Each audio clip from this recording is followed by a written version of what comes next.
I welcome you all with my love and respects.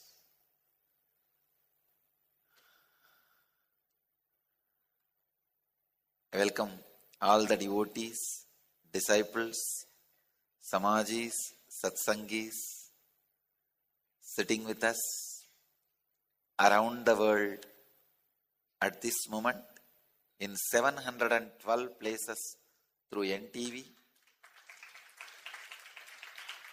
25 places on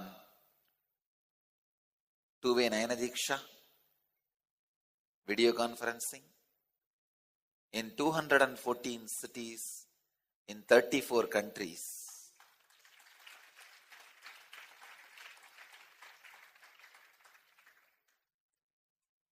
Cities sitting with us on two-way video conferencing: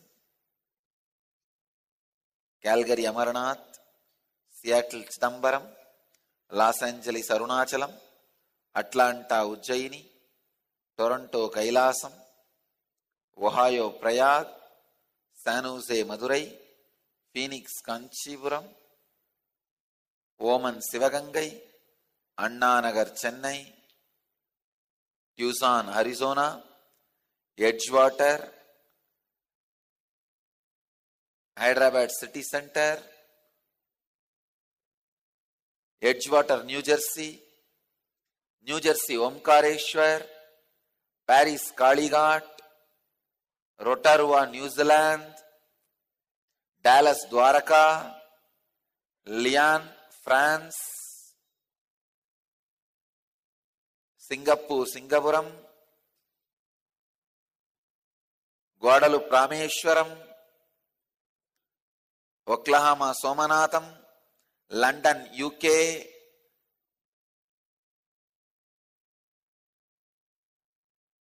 Charlotte Srisailam, and Ohio Prayag, Arizona, Dallas Texas, Rio de Janeiro Brazil,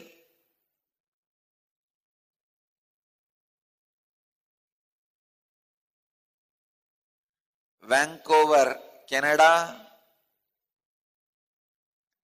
Batu Caves Malaysia,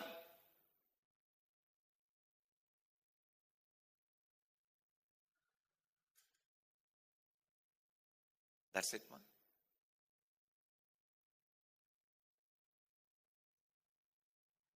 Thiruvannamalai Arunachalam,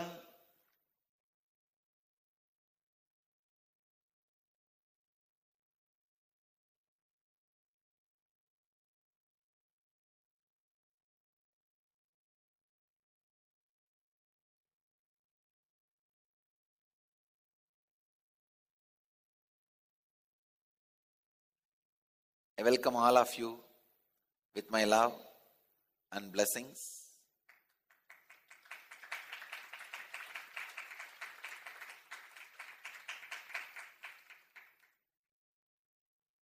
Today's satsang is specially on Kailash.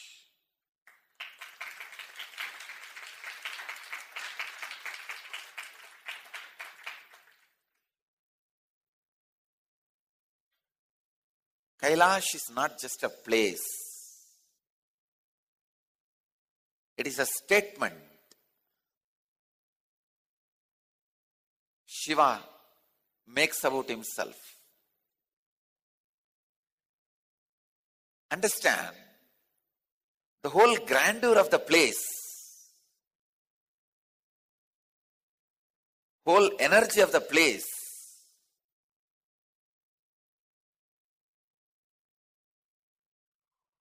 whole experience of the place.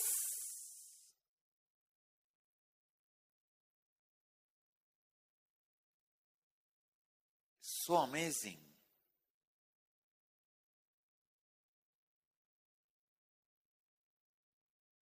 I can go on be giving you geographical facts like where it is,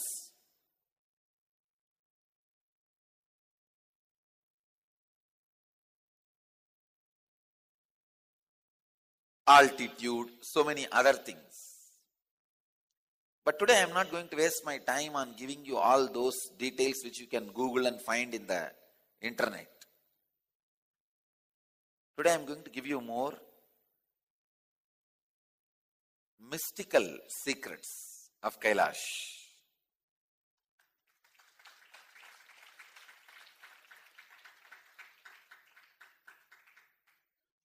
See, recently I read news.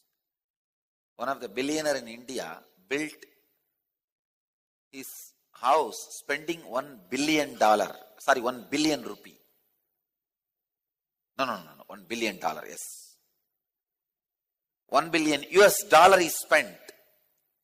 In Indian value, something like a 4,500 crore. Just to build his house, residence. When I read the news, I was wondering, why will anybody on the earth make a house for 4,500 crore?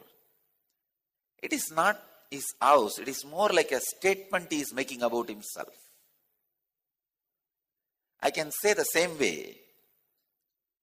Kailash is not just the abode of Mahadeva, Devon ki Dev, Mahadeva.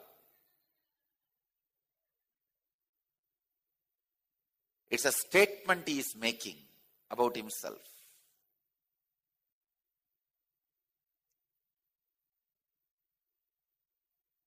Most powerful mystical energy field, most powerful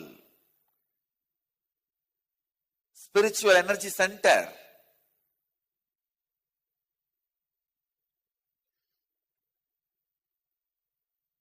I can say the energy field created by the collective efforts of 1 lakh enlightened beings. At least 1 lakh enlightened beings have left their bodies there. Please understand. When a rich man dies, he leaves his wealth and dies. Same way when an enlightened being dies, all the blissful bio-memories he leaves and dies. That's the greatest wealth he leaves for the world. That is why I tell you, whenever you get a chance, even if you suspect somebody may be enlightened, and if you get a chance to be there when he leaves the body, or after he left the body in his samadhi, don't miss it. Because when enlightened beings leave the earth, they leave a huge treasure of positive bio-memory.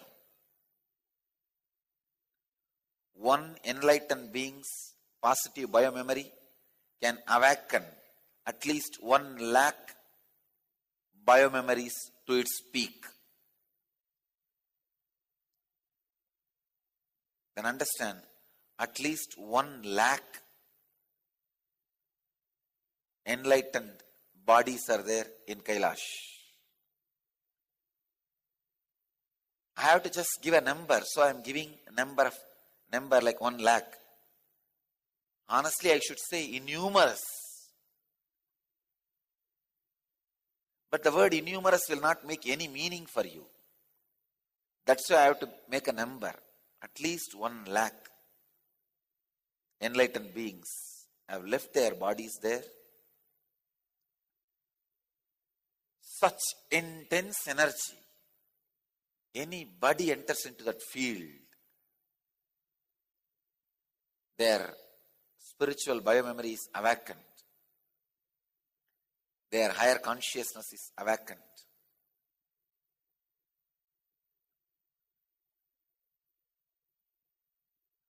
The whole cosmos is administered, managed from the Kailash center.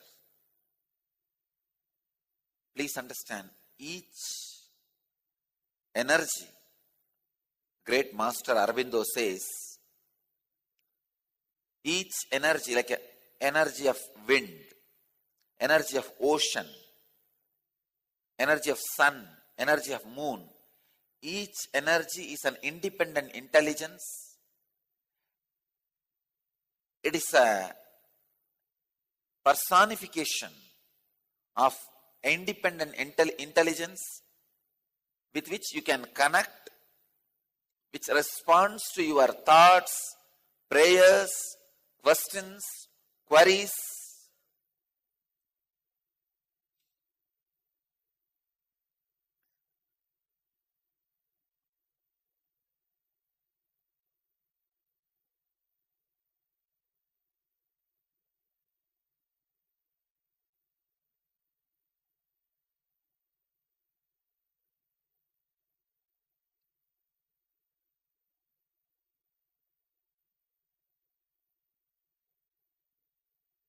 All those energies, the energy of wind, energy of ocean, energy of sun, energy of moon, all of them are centered in Kailash. From Kailash, they administer, control the whole planet Earth.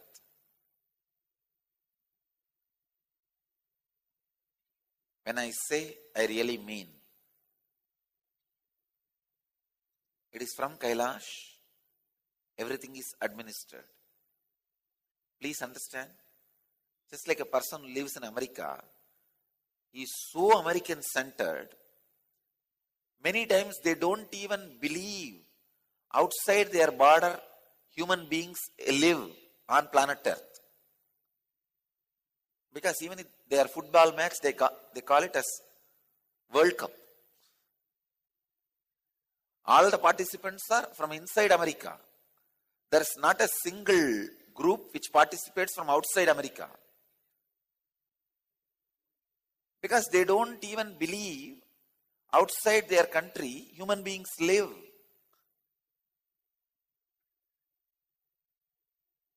See, when you live for a long time in one place, and if you are supported and everything is supplied, all your requirements are met, you forget some other place exists outside your boundary,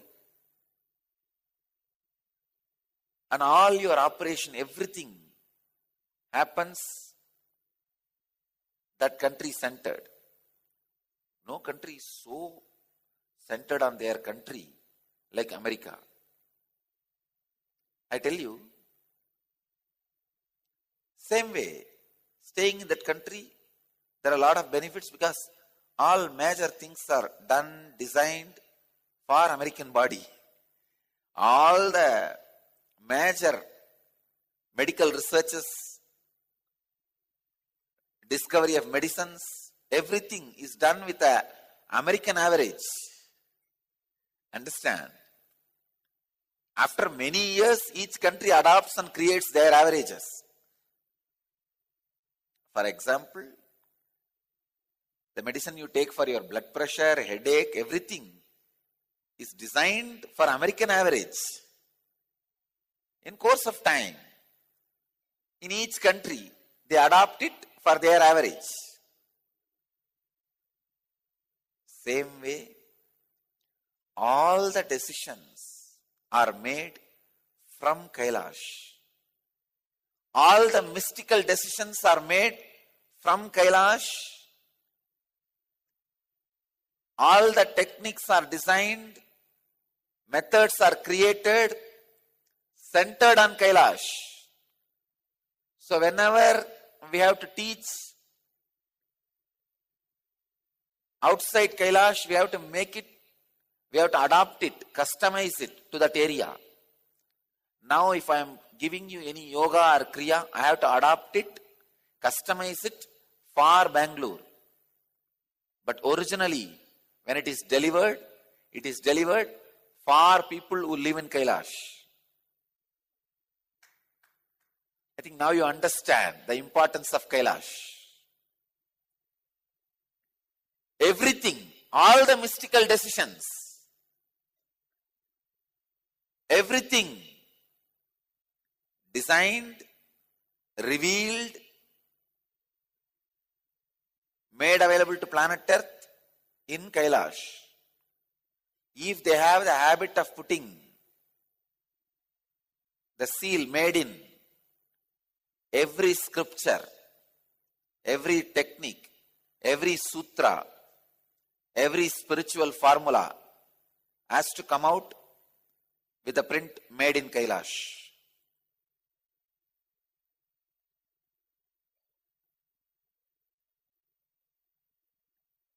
That is the place where everything originates. The science of inner awakening, science of enlightenment, everything. All the yogic powers, siddhis, everything, everything. When I say everything, I mean everything.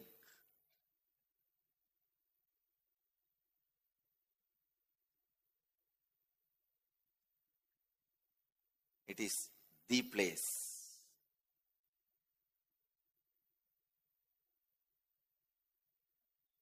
I can say this is the eternal ground zero. Maybe I can coin a new word, ground infinity. As the ground zero word looks more empty, I can say ground infinity.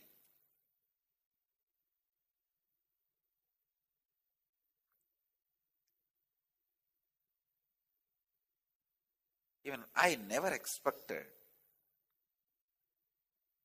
that I had to believe and utter there is some place more attractive to me than Arunachala. That was really, I can't think, but I have to tell you now. Kailash is incomparable. I don't even want to compare. Something about Kailash. Only thing, unfortunately, you can't live there permanently.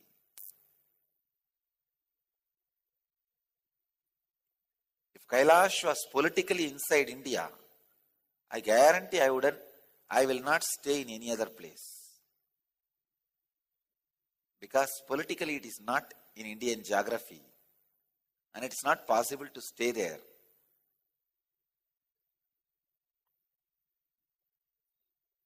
I have to come out. Otherwise,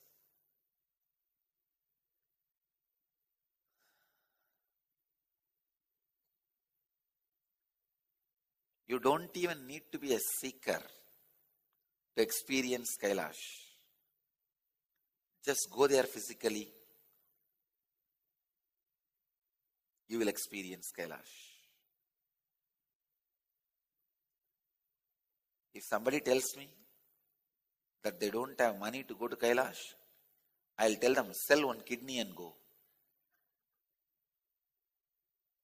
If I do not have money to go to Kailash, I will not bother to sell one kidney and go to Kailash. I'll do that. Even if you don't have 2 legs, 2 hands, just move your body and go to Kailash and see. If you just have 2 eyes in your life, that's enough. Don't miss Kailash.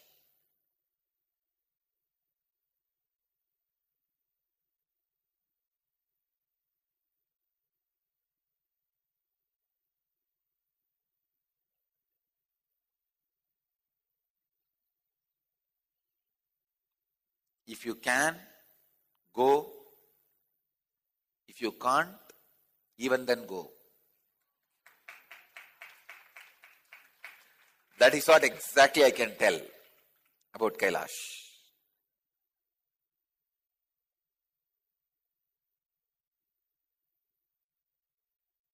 Literally, that is the place where Shiva walked when he was in the human body.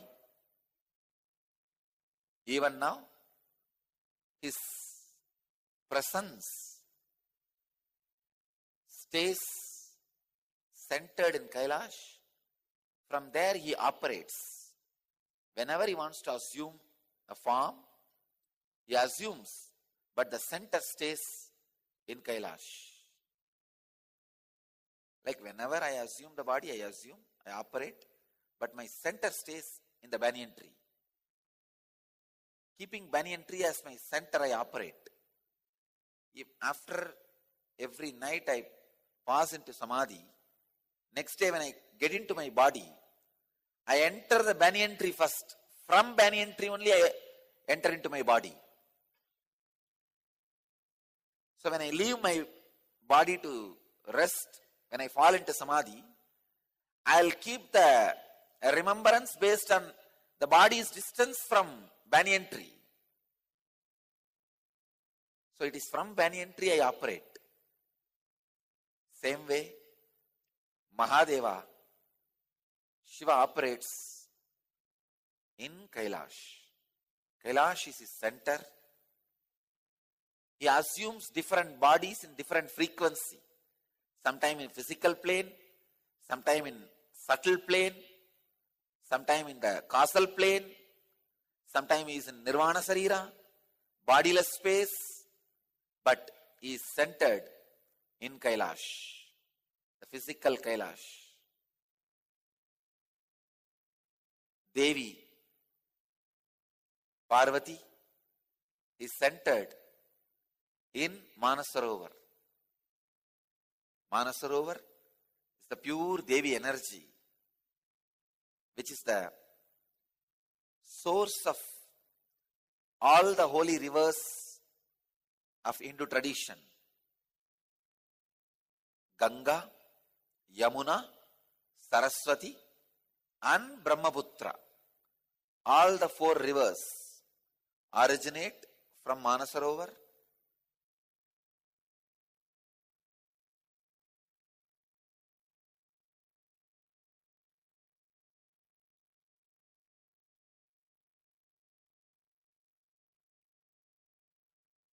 Kailash, literally power center of the universe.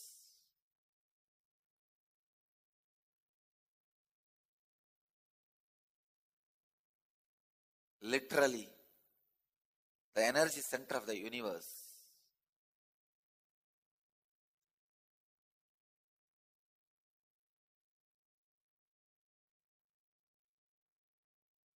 All the major 5 religions of the eastern part of the world, the eastern countries, 5 major religions: Hinduism, Buddhism, Jainism, Sikhism. All 5 religions worship Kailash as their energy center. Hinduism believes Kailash is the place of Shiva's abode. Buddhists believe Kailash is the place where Buddha with 500 bodhisattvas sitting. Jains believe Kailash is the place where Rishabhadeva became enlightened. Actually, the Nandi of Shiva only is worshipped as Rishabhadeva in Jain tradition. That is why wherever the Nandi worship is popular, Jain traditions will have their roots. In Karnataka, Nandi worship is very popular. Bashava Sampradaya. That's why Jainism has a deep roots. In Karnataka, the vegetarianism of Jainism is closely related to cow protection, the Nandi worship. And Tibetan Buddhists respect Mount Kailash as the center of the universe. Sikhs also worship and believe in Mount Kailash. One of their guru achieved enlightenment and left the body.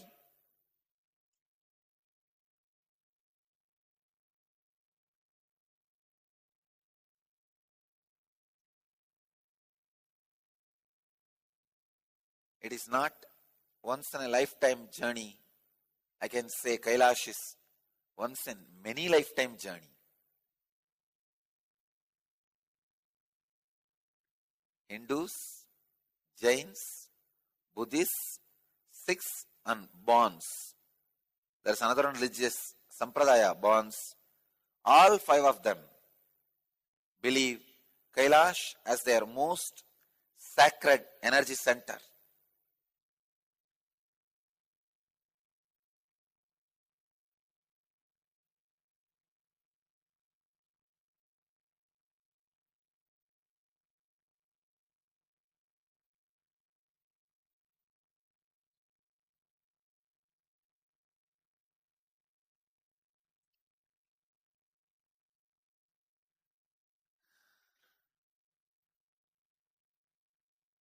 How much I can describe about Kailash, I myself don't know. Because I really feel shy that I may disrespect Kailash when I try to describe it. I don't want to do that. Disrespecting or misrepresenting. So better I'll present some of the visuals of our Kailash Yatra last year. Between, I'll add my commentary. I'll add my explanations. Let's see the visuals of the Kailash directly.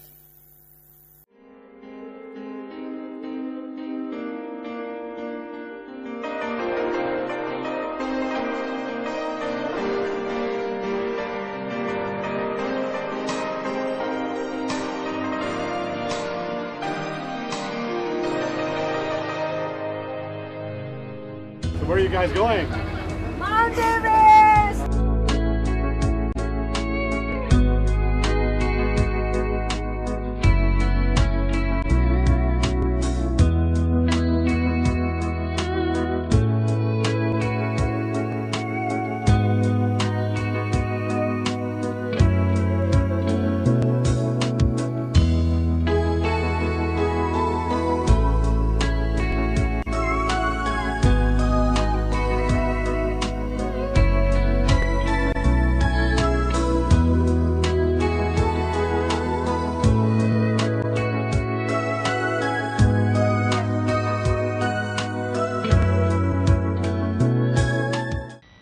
Kailash is not a place, it is a statement.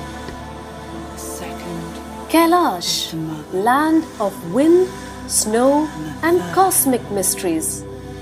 Revered in all Eastern cultures as the abode of the divine, Kailash has attracted the fearless and the devout since time immemorial. The sacred origins of Kailash are lost in timelessness.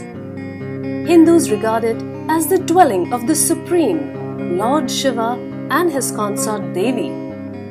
Tibetan Buddhists believe this mountain to be the abode of Buddha Chakrasambhara. Followers of the Jain religion worship Kailash, which they called Ashtapada, as the place where Rishabhadeva, their primary spiritual guide, attained liberation. In Hindu scriptures, Kailash is revealed to be the earthly manifestation of Meru, the legendary mountain which is the source and axis of the universe. Hindus consider Kailash so sacred that a single parikrama, going around the mountain just once, is enough to destroy all karmas and grant one the ultimate liberation. No spiritual seeker can afford to miss Kailash. Over the centuries, the greatest spiritual masters have travelled to this remote spot in the mountains for a vision of sacred Kailash, including the Buddha and Adi Shankara, the 12th century pioneer of India's Vedic Renaissance. Kailash is not just a place, it is a dimension of the pure, formless, superconscious energy which gave birth to the universe. To journey to such a dimension with an avatar, the most powerful human transmitter of superconscious energy on this planet, is indeed the opportunity of many lifetimes. I've wanted to go to Kailash for about 15 years, and several times I had tried to make some arrangement to go, and each time it didn't work out for some reason. And then about 3 years ago I met Swamiji, and everybody was talking about the Himalaya Yatra already he had led, and that the next one was going to be Kailash. And then at that time I realized I had been waiting only to go with him. So no, I never considered any other agency or any other leader, because only I wanted to be with him at Kailash. It's not a question of which agency would make a good tour. It was the presence of Swamiji that would make the Kailash completely a Shiva experience, which is what I wanted. Gokarna Forest Resort, Kathmandu, Nepal. The Yatra team checked into the beautiful resort, set in the temperate Gokarna forest. This former private royal hunting grounds of the King of Nepal is a majestic mix of Mala period architecture and Rana period lodges that blend harmoniously with the surrounding nature. That evening, Swamiji held a session in the resort where he revealed the sacred secrets of Kailash. Pashupatinath Temple, Eastern Kathmandu. The group spent the first 2 days acclimatizing to the new altitude and spent the day visiting Pashupatinath Temple. Set in Eastern Kathmandu, it is the biggest Shiva temple complex in the world, with 492 temples and more than 1,000 Shiva lingams. The Pashupatinath Temple is a pagoda-style temple with a golden roof and has been a religious site for both Hindus and Buddhists for over 2,000 years.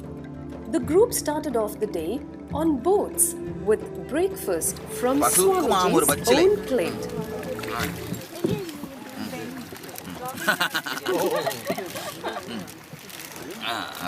The visit to Vindhyavasini Temple. In Pokhara also, from there we went to this place called, which was the hometown of Devi's parents, right? Vindhyavasini was the temple's name, and so we went through and we saw the place where actually Devi's relatives used to stay, right? And that is the place from which they traveled to Kailash, and on the return is when Devi was born, right? So deep secrets about the place in Nepal. The temple is situated in the heart of Pokhara. Vindhyavasini is worshipped as the mother goddess who fulfills the wishes of her devotees. The group found ample time to chat with Swamiji on this trip. Among fascinating tidbits that Swamiji revealed, one was about saligramas. Saligramas are regarded as embodiment of Vishnu energy. Swamiji explained the formation of the saligramas and also said they had life in them and had the capacity to extract pain. Lumbini. So Lumbini, birthplace of Buddha, and Buddha's actually one of Swami's favorites. So he was in his elements in Lumbini. He took us to the birthplace, and Swami said that the birthplace of an incarnation is like a nuclear crater, right? As if a nuclear bomb was burst, you would see it's an explosion of divinity in that place, and if you can see it, you will actually experience that explosion. So you cannot miss the place. So that was the real place where Buddha was born, and he took us around there, and he showed, and we could feel the energy of the incarnation there. Like you clearly feel something very different when we went around. And again, Swami made us take photos. Like we had photos with Swami with Lumbini in the background. Lumbini turned out to be a very high energy place. Swamiji said that since this was the real birthplace of an incarnation, it retains the energy. When an incarnation lands on the planet, it is like a nuclear blast, and the energy trail remains there forever. In the evening, the group headed back to Kathmandu. Before I met Swamiji, I was a Tibetan Buddhist, practicing Buddhist for 15 years. And Kailash is sacred to the Buddhists, especially the Tibetan Buddhists. And so always I had the aspiration that I would make one yatra before I finished this janma. And it never worked out to go with any Tibetan group. And then when I met Swamiji, then he really, to me, is emanation of Shiva. Really, he is embodiment of Shiva. And then I understood that I had been waiting for him only. That's why I never had been able to complete the yatra before. So for me to travel with Shiva to Shiva's own place, that was the perfection of a yatra for me. Back in Kathmandu, the group started the day with a photo shoot with Swamiji against the lovely backdrop of hills and valleys that surrounded the hotel. Later, the group visited the Nilkant Vishnu temple. This temple has an amazingly huge statue of a reclining Vishnu. Jalnarayanan Swamiji told a beautiful where Mahavishnu will be lying on Adishesha, and usually he will be lying on the side post, right? In this Jalnarayan he would be facing the sky, and the deity itself is such a way that it's like the Adishesha and the Narayana are more like intertwined with each other, more close to each other, and such a friendly closeness was exhibited in that deity. So it was such a beautiful experience to even see that, and that deity used to float on the water, but due to the many invasions, some chemicals has been induced, and it now don't has the capacity to float, but that was the main thing of that place. Travel to Nilam in Tibet. The day was spent traveling to Nilam in Tibet. Though there was a long wait at the Chino-Nepal border into Tibet, the drive was well worth the wait. Incredible beauty and grandeur greeted the wonder-struck eyes of the visitors. Misty mountains dotted the landscape of Tibet. Clearly, Shiva found the best place on the planet to make his home. Drive to Mansarovar. Finally, on the way to Kailash and Mansarovar, with stops at Brahmaputra River and Om Parvat. Brahmaputra has the dubious distinction of being the one river to flow against the slope of the ground at many places. This characteristic earns it a male name, the only such river in the Indian subcontinent. The group stopped at the mountain Om Parvat for lunch, also known as Adi Kailash or Chota Kailash. Om Parvat has the natural imprint of the word Om. Swamiji stated that Devi performed the Aksharabhyasam for Lord Ganesh on this mountain. Mansarovar, the place of Devi's birth. To the utter disappointment of the group, Mount Kailash was covered by clouds, had not been visible since the past few days. I'll call the cloud now. The valley, one valley there. In few minutes it will be cleared. By the time we go around, we will have the darshan of Kailash. You'll see. But suddenly, when the cloud cover cleared, the whole group watched spellbound as slowly Kailash gave darshan. First view of Kailash, it happened near Manasarovar. So we all went there, and so it was fully clouded actually. It's covered by clouds, and we couldn't see actually. And we were asking the gods, and then Swamiji also asking where exactly the Kailash is. He was asking the gods, was saying, oh, it's there and all. Then Swamiji did know. Then he said, no, okay, I'll make it clear everything. And he said, okay, it's going to clear within 5-10 minutes. And the amazing thing is, and within 5-10 minutes, everything got clear. And that was amazing. That's really, we couldn't believe our own eyes. Actually, it was even the people who are security people and all, they were saying, past 3-4 days we couldn't see because it was covered by and now only this is the first time we are seeing, and it was amazing. And by watching Swamiji, how the devotion towards the Kailash Swamiji, by seeing him, really that was really amazing. I think, and he was explaining to each and every person the importance of Kailash, the compassion Swamiji was showing to each and every person. And even though if some people are not feeling well, he was asking each and how you are doing and healing each and particular. He himself is going to them and healing them. The compassion, no? That's amazing. It's we can't put in words. Kailash Nath Mahadev ke Jai. But this Kailash, first darshan, made me overflow. After Arunachala, first time in my life I fell flat in front of Kailash. Exactly the place where I had the first darshan. Immediately I fell.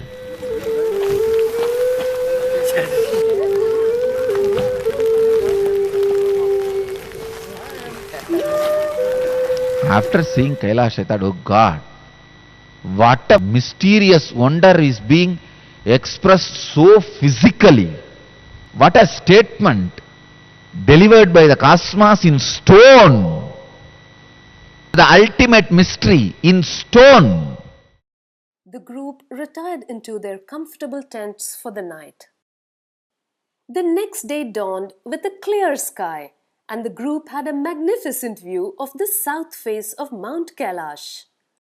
The group left the Mansarovar camp to another spot with the east view of Kailash. Here, a Tarpanam was done.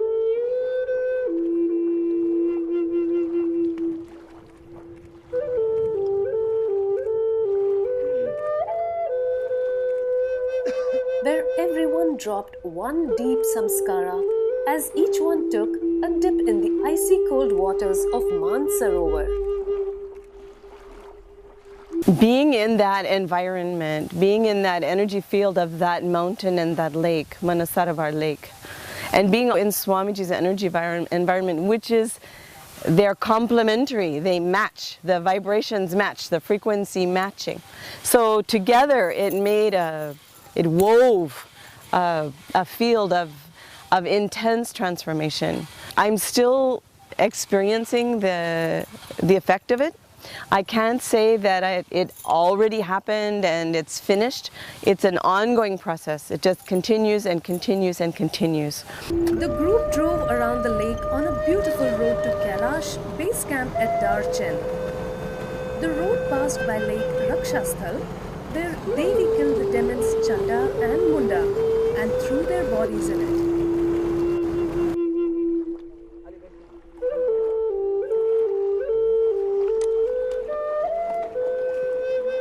Drive through Parikrama Path to Yamadwar.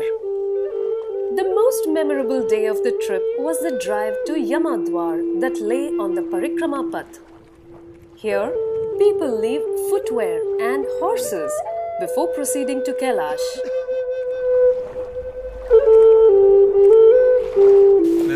No, we are not supposed to walk on it naturally. Because they leave the body there. Na?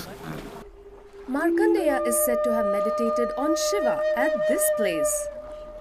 When the time came for him to leave this world, Lord Yama, the god of death, arrived to carry Markandeya away. Instead, he was shocked when Lord Shiva intervened for his devotee and kicked Yama to protect his devotee. Next, the group made their way to Ashtapat, which had the closest view of Kailash.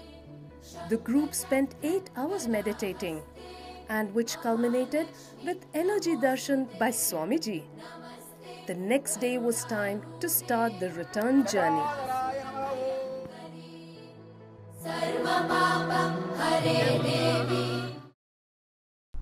So when we were sitting in Ashtapat, like I was telling, there's a lot of other groups that came, and they all stood for 10 minutes and went, right? The interesting thing was one of those groups had a couple who were from Tamil Nadu, and they had asked Swami some time back that they should come to Kailash in a Kalpatru, right? And Swami had blessed them, saying that you will go to Kailash. And so, interestingly, not only they came to Kailash at the same time that Swami had come too, right? So, they were all overjoyed. They came and asked Swami for blessings. But turned out that they were in bad shape. The whole group was in bad shape because they had not acclimatized very well, and they had no equipment. Like, for us, we had, every one of our vans had a couple of oxygen bags, and we had a cylinder which could refill from. no, the facilities were amazing. Well, they had for their entire group just 2 oxygen pillows, right? And their tour guide would not give it to them because he said he was keeping it for later. And Swami was just shocked by it, and he said, this should not be the way you should do this. I mean, this is like unethical and immoral, whatever it is. It's like terrible, right?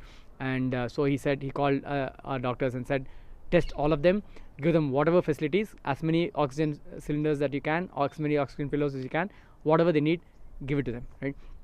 And we did. We tested all of them and found out that many of them had oxygen levels below 70. And so at that point he said, every bit of money from this trip would go to help people visiting Kailash. So at that point he decided that he's going to have for the next season a large setup where doctors would come and they would serve the people going in the parikrama.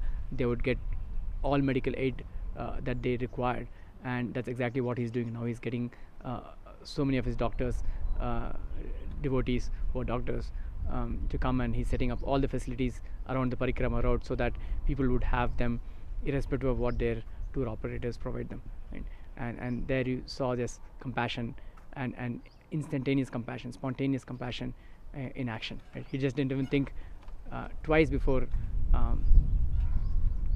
giving away everything from the trip, like everything that people had worked for. And of course there's nothing for him, but like it's just the sweep with which magnanimity with which he operated is something that seeing that itself opens up layers of your being, right? On how what greatness is, what the divine is all about. Only with a master, when we go, it is authentic. Like when we go with a master, he says, okay, now I am going to take you to Kailash and you will see Kailash, means it is happening, and it has happened already. Because when master is there, he shows what you need to see. Don't miss it. Don't miss it. It's a divine place. It's out of the world. It is out of the world, and no one should miss it for any reason. Right? If you can, do go there. If you can't, then also go there. Don't miss the place, and go with the master. The Kailash mountain is not a mountain. There are lot of master samadhis are there, and even Shiva himself is there. Unless we go with master, you won't get that experience. Being in that environment, being in that energy field of that mountain and that lake, Manasarovar lake, and being in Swamiji's energy environment, which is, they're complementary, they match, the vibrations match, the frequency matching. So together it wove a field of intense transformation. I'm still experiencing the effect of it. I can't say that it already happened and it's finished. It's an ongoing process. It just continues and continues and continues. Dates of 2012 Kailash Yatra: 27th July to 14th August, full trip with Swamiji. 23rd July to 9th August, 2 days with Swamiji.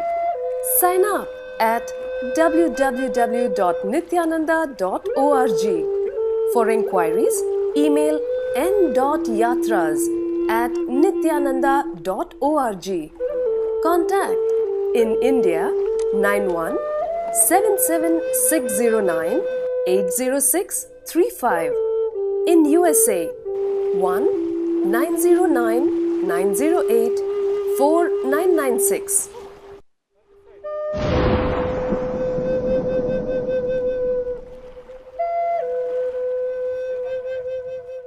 My eyes have poured in bliss. I am not the guy who will cry out of joy and all. I make others cry. But I myself never cry. But when I had the first darshan of Kailash, it was such a strong experience. I could see very clearly the cosmic circle of masculine and feminine energy. It was literally Shiva and Devi dancing. was such an ecstasy. My eyes poured. Usually when devotees cry, in bliss I tell them, it has gone loose. But really for one full day I had a doubt whether I have also become loose. It was such an experience.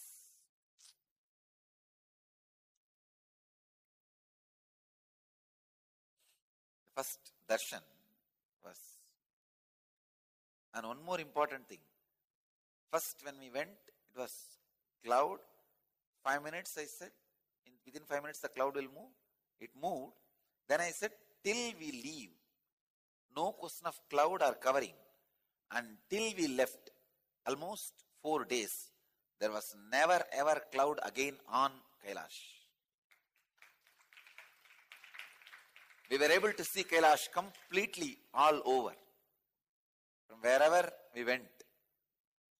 The day we came down, within 24 hours, again cloud covered, they put the screen, and for next 15 days people were not able to see Kailash.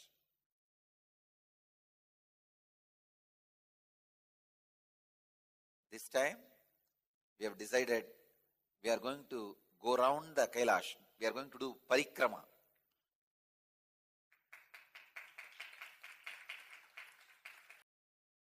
As I said, how much ever I describe, I feel shy because I am not doing the job properly. How much ever I try to describe, it will only be very, very, very lower than the reality. So, I can only tell one thing. Visit. Have darshan. Only then you can understand what it really means. So I invite all of you to Kailash, to experience Kailash.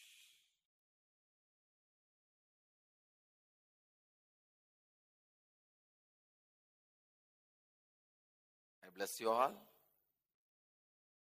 Let all of you who are sitting with us around the world at this moment, 1048 places through NTV, 25 places two-way Nayana Diksha, in 284 cities in 37 countries.